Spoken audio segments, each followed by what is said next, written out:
नमस्कार दोस्तों, welcome to today exam. दोस्तों, आज के इस वीडियो में हम रीट भर्ती परीक्षा 2021 के लिए राजस्थान जीके के कुछ मोस्ट इंपोर्टेंट सवाल याद करेंगे जो आपके रीट भर्ती परीक्षा के नए पैटर्न पर आधारित हैं। अगर दोस्तों आप भी रीट भर्ती परीक्षा की तैयारी कर रहे हैं और राजस्थान जीके में अपनी पकड़ मजबूत करना चाहते हैं तो इस वीडियो को लास्ट तक जरूर देखें और इन सभी राजस्थान जीके के सवालों को जरूर याद करें, क्योंकि दोस्तों ये सभी प्रश्न हैं जो बार बार रीट भर्ती परीक्षा के एग्जाम में रिपीट होने वाले प्रश्न हैं। इसलिए इन सभी सवालों को आप ज़रूर याद कर लीजिए। तो दोस्तों देखते हैं पहला सवाल। पहला सवाल है, दिलवाड़ा स्थित आदिनाथ मंदिर का निर्माण किसने करवाया था? तो दोस्तों इस सवाल का सही जवाब जाएगा ऑप्शन ए यानी विमल शाह हैं, जिन्होंने 1031 ईस्वी में दिलवाड़ा स्थित आदिनाथ मंदिर का निर्माण करवाया था। किसने करवाया था? विमल शाह ने। और कब करवाया था? वो कराया था 1031 ईस्वी में। इसी प्रकार अगला दूसरा सवाल है, साल 2011 की जनगणना के अनुसार राजस्थान में महिला साक्षरता दर कितनी रही थी? तो दोस्तों इस सवाल का सही जवाब देगा ऑप्शन ए यानी 52.1% हैं, जो 2011 की जनगणना के अनुसार राजस्थान में महिला साक्षरता दर रही थी। कितनी रही थी? 52.1%, जो साल 2011 की जनगणना के अनुसार ये आंकड़े हैं। अगला सवाल है, राजस्थान के किस स्थान पर सबसे प्राचीन सभ्यता के अवशेष पाए गए हैं? तो दोस्तों इस सवाल का सही जवाब देगा ऑप्शन बी यानी राजस्थान के कालीबंगा स्थान है जहां पर सबसे प्राचीन सभ्यता के अवशेष पाए गए हैं। कहां पर पाए गए थे? कालीबंगा में। अगला सवाल है, राजस्थान में टाइगर प्रोजेक्ट के तहत कितने अभ्यारण्य हैं? तो दोस्तों इस सवाल का सही जवाब देगा ऑप्शन सी यानी राजस्थान में टाइगर प्रोजेक्ट के तहत 3 अभ्यारण्य हैं, वो रिजर्व किए गए हैं। कौन कौन से? रणथंबोर टाइगर प्रोजेक्ट, दूसरा है सरिस्का टाइगर प्रोजेक्ट और तीसरा है मुकुंदरा हिल्स टाइगर प्रोजेक्ट। और ये 3 प्रोजेक्ट अभ्यारण्य हैं जो टाइगर प्रोजेक्ट के तहत रिजर्व किए गए अभ्यारण्य हैं। कौन कौन से? रणथंबोर, सरिस्का और मुकुंदरा हिल्स टाइगर रिजर्व। कितने हैं? 3, जो टाइगर प्रोजेक्ट के तहत अभ्यारण्य हैं। अगला सवाल है, हल्दी घाटी को मेवाड़ का थर्मोपोली तथा दिवेर के युद्ध को मेवाड़ का मैराथन किसने कहा था? तो दोस्तों इस सवाल का सही जवाब देगा ऑप्शन सी यानी जेम्स टॉड है, जिन्होंने राजस्थान के हल्दी घाटी के युद्ध को मेवाड़ का थर्मोपोली तथा दिवेर के युद्ध को मेवाड़ का मैराथन कहा था। किसने कहा था? जेम्स टॉड ने। इसी प्रकार अगला दूसरा सवाल है, राजस्थान के किस जिले में राष्ट्रीय लॉ यूनिवर्सिटी स्थित है? तो दोस्तों इस सवाल का सही जवाब हो जाएगा ऑप्शन ए यानी राजस्थान के जोधपुर जिले में राष्ट्रीय लॉ यूनिवर्सिटी स्थित है। कहाँ पर है राजस्थान में राष्ट्रीय लॉ यूनिवर्सिटी? जोधपुर जिले में, जो साल 2001 या 2 में स्थापित हुई थी। कब हुई थी? साल 2001 में। और कहाँ पर है राष्ट्रीय लॉ यूनिवर्सिटी? राजस्थान के जोधपुर के मंडोर में। इसी प्रकार अगला तीसरा सवाल है, राजस्थान के किस जिले से अधिकतम जिलों की सीमाएं स्पर्श करती हैं? तो दोस्तों इस सवाल का सही जवाब देगा ऑप्शन सी यानी राजस्थान का एकमात्र पाली जिला है जिनकी 8 जिलों के साथ सीमाएं स्पर्श करती हैं। कौन सा जिला है जिसकी सबसे अधिक जिलों के साथ सीमाएं स्पर्श करती हैं? पाली जिला। और कितने जिलों के साथ? 8 जिलों के साथ। अगला सवाल है, राजस्थान की सर्वाधिक लंबी सीमा किस राज्य से मिलती है? तो दोस्तों इस सवाल का सही जवाब हो जाएगा ऑप्शन बी यानी राजस्थान की सर्वाधिक स्थलीय सीमा है वो मध्य प्रदेश राज्य के साथ मिलती हैं। किसके साथ मिलती है सबसे लंबी सीमा? वो मिलती है मध्य प्रदेश राज्य के साथ। और जबकि सबसे कम सीमा किस राज्य के साथ मिलती हैं लगती हैं? वो मिलती हैं पंजाब राज्य के साथ। अगर सबसे ज़्यादा पूछे तो मध्य प्रदेश और सबसे कम पूछे तो पंजाब राज्य। अगला सवाल है, राजस्थान के कितने जिलों में थार रेगिस्तान फैला हुआ है? तो दोस्तों इस सवाल का सही जवाब जाएगा ऑप्शन सी यानी राजस्थान के 12 जिलों में थार रेगिस्तान फैला हुआ है। कितने जिलों में फैला हुआ है राजस्थान? वो फैला हुआ है 12 जिलों में। इसी प्रकार अगला सवाल है, थार के मरुस्थल में पाए जाने वाले अर्धचंद्राकार रेत के टीलों को क्या कहा जाता है? दोस्तों ये काफ़ी इंपॉर्टेंट सवाल है, ये बार बार कंपटीशन एग्जाम में रिपीट होने वाला प्रश्न है, इसलिए इन सवाल को आप जरूर याद करिए। सवाल क्या है, एक बार फिर से देख लेते हैं। थार के मरुस्थल में पाए जाने वाले अर्धचंद्राकार रेत के जो टीले होते हैं उनको कहा जाता है। तो दोस्तों इस सवाल का सही जवाब हो जाएगा ऑप्शन ए यानी बरखाना यानी कहा जाता है। यानी जो थार के मरुस्थल में पाए जाने वाले अर्धचंद्राकार के रेत के टीले हैं जिनको बरखाना कहा जाता है। इसी प्रकार अगला सवाल है, राजस्थान के किस जिले में जरगा पर्वत स्थित हैं? तो दोस्तों इस सवाल का सही जवाब हो जाएगा ऑप्शन ए यानी राजस्थान के सिरोही जिले में जरगा पर्वत स्थित हैं। किस जिले में जरगा पर्वत स्थित हैं? वो है सिरोही जिले में। अगला सवाल है, कर्नल जेम्स टोंड ने हिंदू ओलंपस किसे कहा है? तो दोस्तों इस सवाल का सही जवाब देगा ऑप्शन सी यानी राजस्थान के माउंट आबू को कर्नल जेम्स टोंड ने हिंदू ओलंपस कहा था। किसने कहा था? कर्नल जेम्स टोंड ने। और किस स्थान को कहा था? माउंट आबू को। माउंट आबू राजस्थान के सिरोही जिले में स्थित हैं। इसी प्रकार अगला सवाल है, अरावली के सर्वोच्च शिखर गुरु शिखर की ऊंचाई कितनी है? तो दोस्तों इस सवाल का सही जवाब देगा ऑप्शन सी यानी अरावली के सर्वोच्च शिखर गुरु शिखर है जिसकी ऊंचाई है वो है 1722 मीटर। कितनी है? 1722 मीटर है जो गुरु शिखर की ऊंचाई है। जो अरावली की सर्वोच्च शिखर गुरु शिखर है जो राजस्थान के चिरोई जिले में स्थित है जिसकी ऊंचाई है 1722 मीटर। अगला सवाल है, छप्पन मैदान का संबंध निम्नलिखित में से किस नदी से है? तो दोस्तों इस सवाल का सही जवाब हो जाएगा ऑप्शन डी यानी छप्पन का मैदान है जो माही नदी से संबंधित है। किस नदी का संबंध है छप्पन का मैदान का? वो है माही नदी से। अगला सवाल है, गोगुंदा एवं कुंभलगढ़ के मध्य स्थित पठार का नाम क्या है? तो दोस्तों इस सवाल का सही जवाब हो जाएगा ऑप्शन ए यानी गोगुंदा एवं कुंभलगढ़ के मध्य जो पठार हैं जिनका नाम है भोराट का पठार। क्या नाम है? गोगुंदा और कुंभलगढ़ के मध्य स्थित पठार का नाम वो है भोराट का पठार। इसी प्रकार अगला सवाल है, राजस्थान राज्य में मुख्यतः कोयले की कौन सी किस्म पाई जाती है?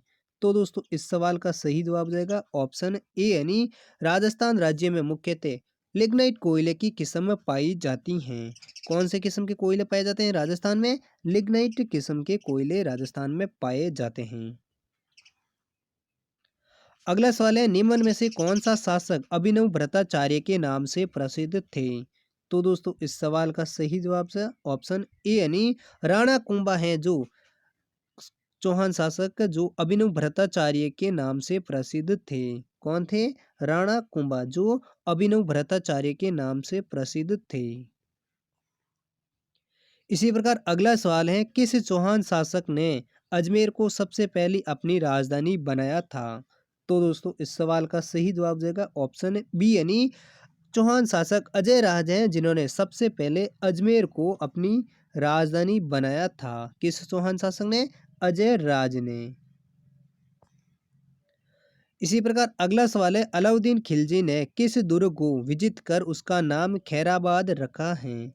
तो दोस्तों इस सवाल का सही जवाब हो जाएगा ऑप्शन है सी यानी बाड़मेर के सिवाना दुर्ग को अलाउद्दीन खिलजी ने विजित कर उसका नाम खैराबाद रखा था। कौन से दुर्ग को? सिवाना दुर्ग को जो राजस्थान के बाड़मेर जिले में स्थित हैं जिसको अलाउद्दीन खिलजी ने विजित कर उसका नया नाम रखा था खैराबाद दुर्ग। इसी प्रकार अगला सवाल है, राजस्थान में 1857 की क्रांति का पहला विद्रोह कहाँ हुआ था? तो दोस्तों इस सवाल का सही जवाब हो जाएगा ऑप्शन सी यानी राजस्थान में 1857 की क्रांति का पहला विद्रोह है वो नसीराबाद में हुआ था। कहाँ पर हुआ था पहला विद्रोह 1857 की क्रांति का राजस्थान में? वो हुआ था नसीराबाद में। इसी प्रकार अगला सवाल है, राजस्थान दिवस कब मनाया जाता है? तो दोस्तों इस सवाल का सही जवाब जाएगा ऑप्शन ए यानी हर साल 30 मार्च को राजस्थान दिवस मनाया जाता है। कब मनाया जाता है राजस्थान दिवस? 30 मार्च को। क्योंकि 30 मार्च 1949 में जोधपुर, जयपुर, जैसलमेर और बीकानेर रियासतों का विलय होकर वृहत राजस्थान संघ का गठन हुआ था। कब हुआ था? 30 मार्च 1949 को व्रत राजस्थान का गठन हुआ था, इसलिए हर साल राजस्थान दिवस 30 मार्च को मनाया जाता है।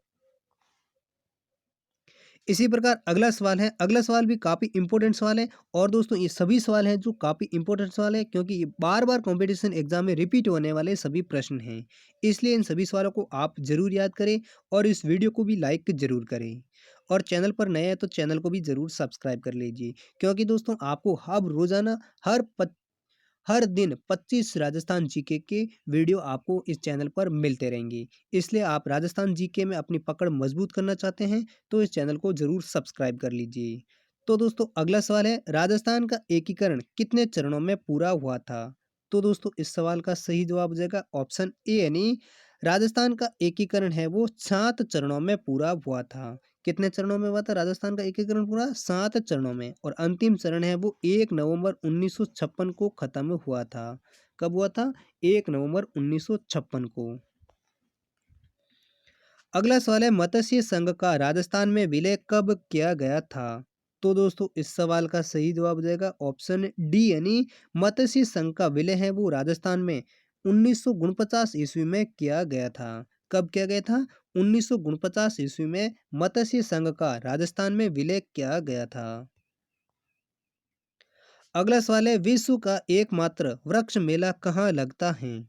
तो दोस्तों इस सवाल का सही जवाब जाएगा ऑप्शन ए, यानी राजस्थान के जोधपुर जिले के खेजड़ली गांव में विश्व का एकमात्र वृक्ष मेला लगता है। कहाँ पर लगता है? जोधपुर के खेजड़ली गांव में, जो अमृता देवी के बलिदान में हर साल भाद्रपद शुक्ला दशमी को वृक्ष मेला भरा जाता है, जो विश्व का एकमात्र वृक्ष मेला कहा जाता है। अगला सवाल है, राजस्थान के किस मेले को आदिवासियों का कुंभ मेला कहा जाता है? तो दोस्तों इस सवाल का सही जवाब जाएगा ऑप्शन सी, यानी बेणेश्वर मेला है, जिसे राजस्थान का आदिवासियों का कुंभ मेला कहा जाता है। किस मेले को? बेणेश्वर मेला, जो राजस्थान के डूंगरपुर जिले में आयोजित होता है, जिसे आदिवासियों का कुंभ मेला कहा जाता है। अगला सवाल है, राजस्थान के किस किले में विजय स्तंभ स्थित हैं? तो दोस्तों इस सवाल का सही जवाब हो जाएगा ऑप्शन सी, यानी राजस्थान के चित्तौड़गढ़ के किले में विजय स्तंभ स्थित हैं। किस किले में स्थित हैं विजय स्तंभ? वो है चित्तौड़गढ़ के किले में, जिसका निर्माण है वो मेवाड़ नरेश राणा कुंभा ने करवाया था। विजय स्तंभ का निर्माण किसने करवाया था? राणा कुंभा ने, जो कहाँ पर बना हुआ है? चित्तौड़गढ़ के किले में। अगला सवाल है, मेवाती बोली राजस्थान के किन क्षेत्रों में बोली जाती है? तो दोस्तों इस सवाल का सही जवाब हो जाएगा ऑप्शन बी, यानी भरतपुर तथा अलवर जिले में मेवाती बोली राजस्थान में बोली जाती हैं। किन जिलों में? भरतपुर और अलवर जिले में। और कौन सी बोली? मेवाती बोली। इसी प्रकार अगला सवाल है, अगला सवाल भी काफ़ी इंपॉर्टेंट सवाल है दोस्तों, इस सवाल को भी आप जरूर याद कर लीजिए। सवाल क्या है? राजस्थान में कर्क रेखा की कुल लंबाई कितनी है? तो दोस्तों ये सवाल काफ़ी इंपॉर्टेंट सवाल है, इसलिए आप इन जरूर सवाल को याद रखें। तो राजस्थान में कर्क रेखा की कुल लंबाई कितनी है? वो है 26 किलोमीटर, यानी इस सवाल का ऑप्शन सही कौन सा हो जाएगा? ऑप्शन ए हो जाएगा। यानी कर्क रेखा की लंबाई है वो राजस्थान में 26 किलोमीटर है। और कर्क रेखा राजस्थान की दो जिलों से गुजरती हैं। कौन-कौन सा? डूंगरपुर में और बांसवाड़ा जिलों से। कौन से जिलों से गुजरती है राजस्थान के कर्क रेखा?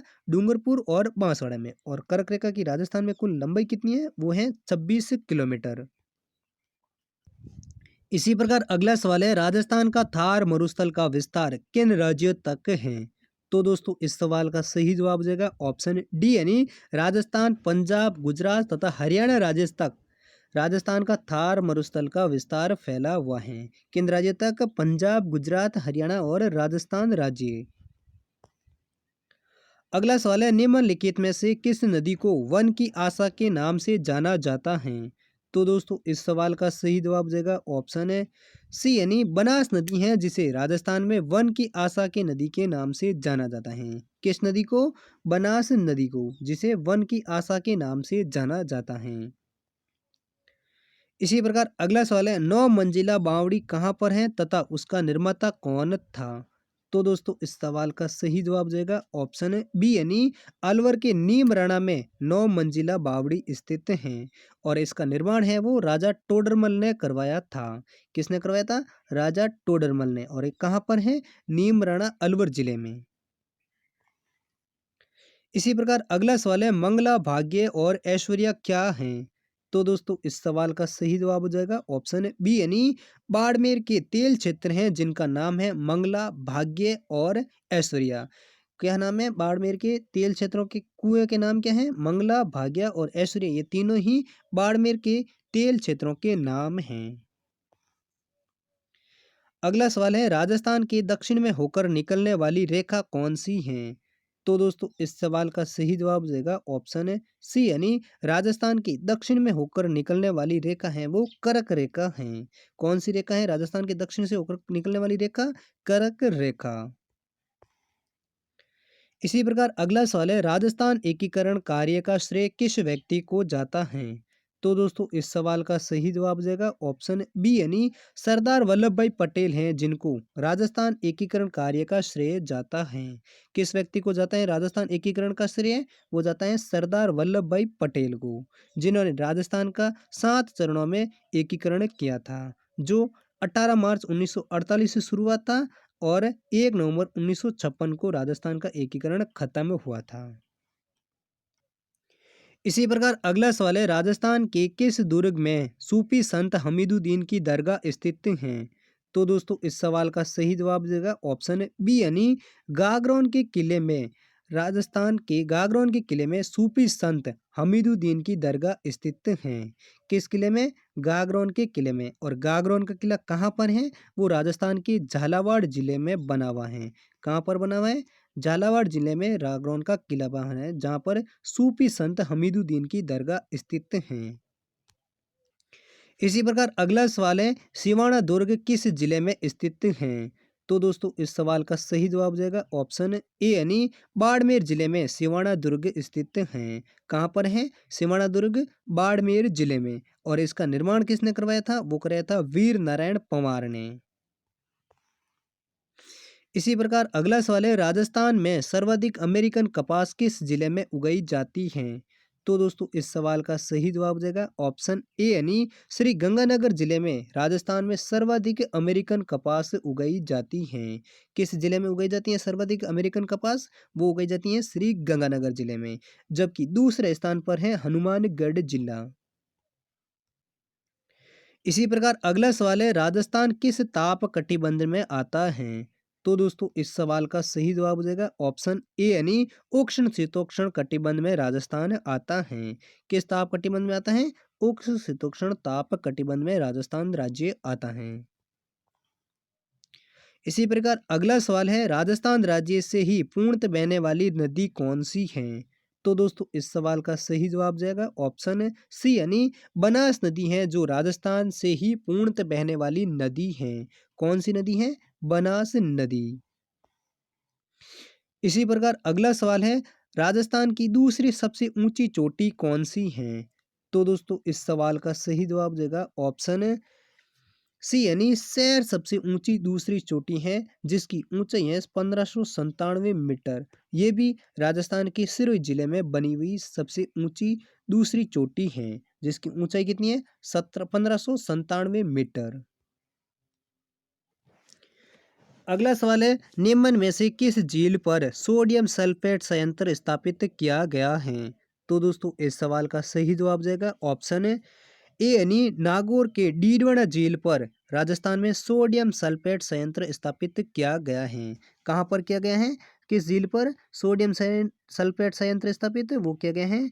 डीडवाना झील पर। और डीडवाना झील किस जिले में है? वो है नागौर जिले में, जहाँ पर सोडियम सल्फेट संयंत्र स्थापित किया गया है। अगला सवाल है पुष्कर मेला किस तिथि को संपन्न होता है? तो दोस्तों इस सवाल का सही जवाब जाएगा ऑप्शन ए यानी कार्तिक पूर्णिमा के दिन पुष्कर का मेला संपन्न होता है। कब होता है संपन्न पुष्कर मेला? वो होता है कार्तिक पूर्णिमा। पुष्कर मेला राजस्थान के किस जिले में भरता है? वो राजस्थान के अजमेर जिले में भरता है। अगला सवाल है बागड़ी बोली किस जिले में बोली जाती है?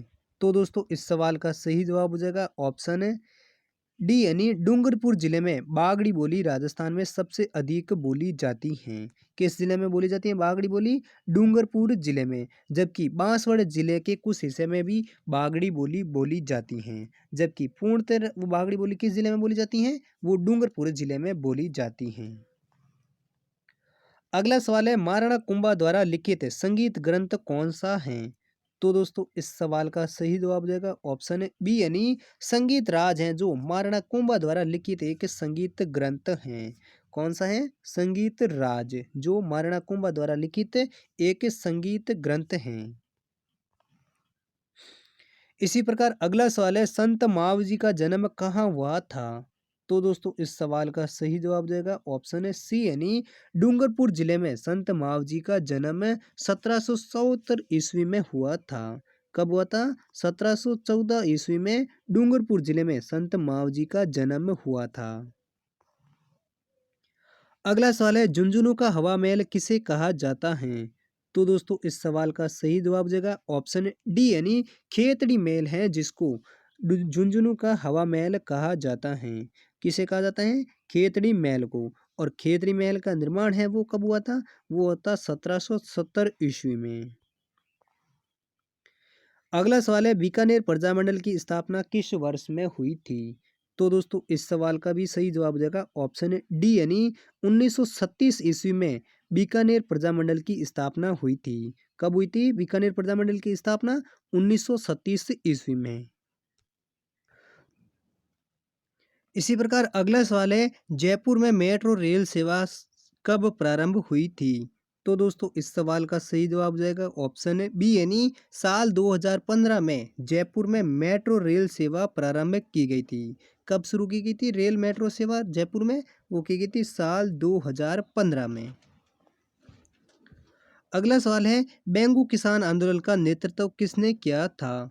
तो दोस्तों इस सवाल का सही जवाब हो जाएगा ऑप्शन बी यानी रामनारायण चौधरी हैं जिन्होंने साल 1921 में बेंगू किसान आंदोलन का नेतृत्व किया था। कब किया था? साल 1921 में। और किसने किया था? रामनारायण चौधरी ने। और कौन से आंदोलन का? बेंगू किसान आंदोलन का। अगला सवाल है कीर्ति स्तंभ तथा विजय स्तंभ के निर्माता कौन हैं? तो दोस्तों इस सवाल का सही जवाब देगा ऑप्शन ए यानी राणा कुंभा हैं जिन्होंने कीर्ति स्तंभ और विजय स्तंभ का निर्माण करवाया था। किसने करवाया था? राणा कुंभा ने। और ये कहाँ पर बने हुए हैं? वो चित्तौड़गढ़ के दुर्ग में ये दोनों कीर्ति स्तंभ और विजय स्तंभ बना हुआ है। इसी प्रकार अगला सवाल है बातारी फुलवारी किसकी रचना है? तो दोस्तों इस सवाल का सही जवाब देगा ऑप्शन सी यानी विजयदान देता है जिनकी बातारी फुलवारी रचना है। किसकी रचना है बातारी फुलवारी? विजयदान देता जी की। अगला सवाल है गीदड़ नृत्य किस क्षेत्र का प्रसिद्ध नृत्य है? तो दोस्तों इस सवाल का सही जवाब देगा ऑप्शन बी यानी गीदड़ नृत्य है वो शेखावटी क्षेत्र का सबसे प्रसिद्ध नृत्य है। किस क्षेत्र का नृत्य है गीदड़ नृत्य? वो है शेखावटी क्षेत्र का। इसी प्रकार अगला सवाल है राजस्थान में सर्वप्रथम प्रजामंडल की स्थापना कहाँ की गई थी?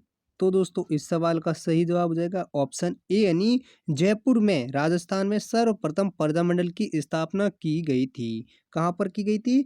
जयपुर में। और कब की गई थी? वो की गई थी साल 1931 में राजस्थान में सर्वप्रथम जयपुर में प्रजामंडल की स्थापना की गई थी। अगला सवाल है साइबेरियन सार्स किस ऋतु में घना पक्षी राष्ट्रीय उद्यान में आते हैं? तो दोस्तों इस सवाल का सही जवाब देगा ऑप्शन बी यानी साइबेरियन सार्स हैं जो शीत ऋतु में घना पक्षी राष्ट्रीय उद्यान में आते हैं। किस ऋतु में आते हैं? शीत ऋतु में। इसी प्रकार अगला सवाल है अगला सवाल देखने से पहले दोस्तों आपसे एक छोटा सा निवेदन है कि अगर आपने इस वीडियो को अभी तक लाइक नहीं किया है तो इस वीडियो को लाइक ज़रूर कर लीजिए और चैनल पर पहली बार आए तो चैनल को भी ज़रूर सब्सक्राइब कर लीजिए क्योंकि दोस्तों आपको अब रोजाना ही इस चैनल पर 25 राजस्थान जीके के क्वेश्चन मिलते रहेंगे जिससे आप राजस्थान जीके की पकड़ आप मजबूत कर लेंगे। इसलिए चैनल को ज़रूर सब्सक्राइब कर लीजिए। तो दोस्तों देखते हैं अगला सवाल। अगला सवाल है मोती महल, फूल महल और शीश महल निम्न में से किस किले में स्थित हैं? तो दोस्तों इस सवाल का सही जवाब हो जाएगा ऑप्शन बी यानी जोधपुर के मेहरानगढ़ किला है जिसमें मोती महल, फूल महल और शीश महल ये तीनों महल हैं वो जोधपुर के मेहरानगढ़ किले में बने हुए हैं। अगला सवाल है राणा प्रताप सागर सिंचाई परियोजना किस नदी पर स्थित है? तो दोस्तों इस सवाल का सही जवाब हो जाएगा ऑप्शन बी यानी राणा प्रताप सागर सिंचाई परियोजना है वो चंबल नदी पर स्थित है। किस नदी पर स्थित है राणा प्रताप सागर सिंचाई परियोजना? वो है चंबल नदी पर।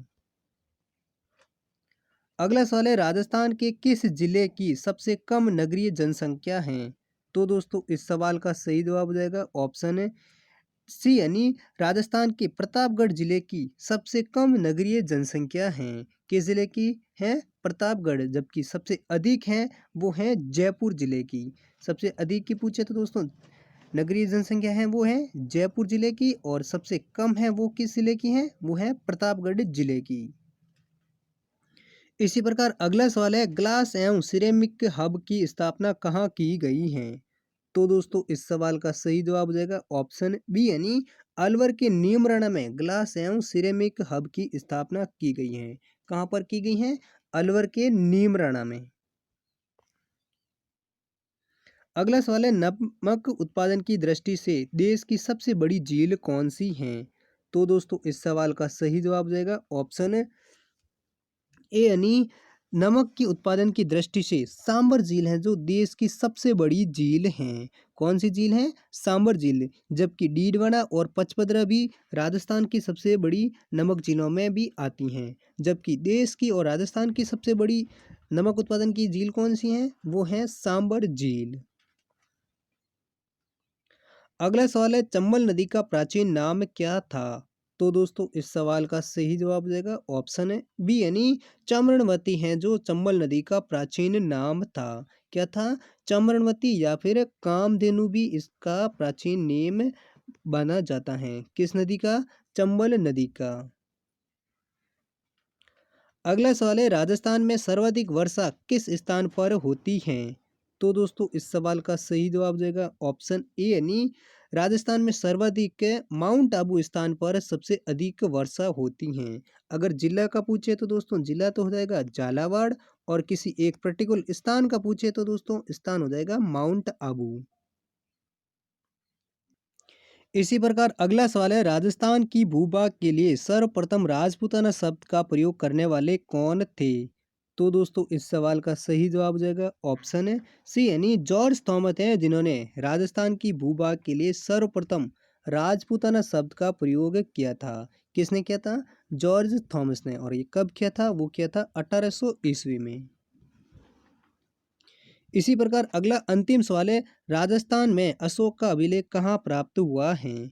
तो दोस्तों इस सवाल का सही जवाब हो जाएगा ऑप्शन बी यानी राजस्थान के बैराट में राजस्थान में अशोक के अभिलेख प्राप्त हुए हैं। कहाँ पर हुए थे?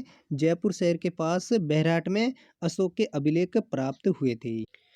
इसी प्रकार अगला अंतिम सवाल है गढ़ बिटली के नाम से कौन सा दुर्ग प्रसिद्ध है?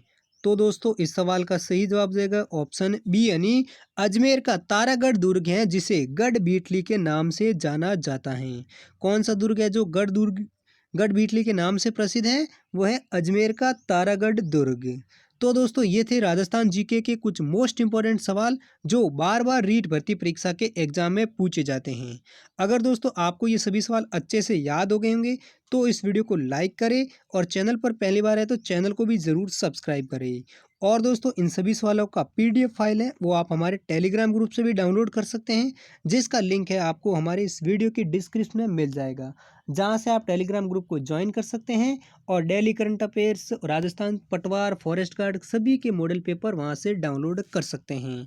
और दोस्तों इस चैनल को भी ज़रूर सब्सक्राइब कीजिए क्योंकि दोस्तों हम आपको राजस्थान पटवार फॉरेस्ट गार्ड वनपाल वन रक्षक सभी के मॉडल पेपर हैं इस चैनल पर आपको टाइम टू टाइम देते रहेंगे। इसलिए इस चैनल को भी ज़रूर सब्सक्राइब कीजिए और हम मिलते हैं अगली वीडियो के साथ। तब तक के लिए जय हिंद, वंदे मातरम।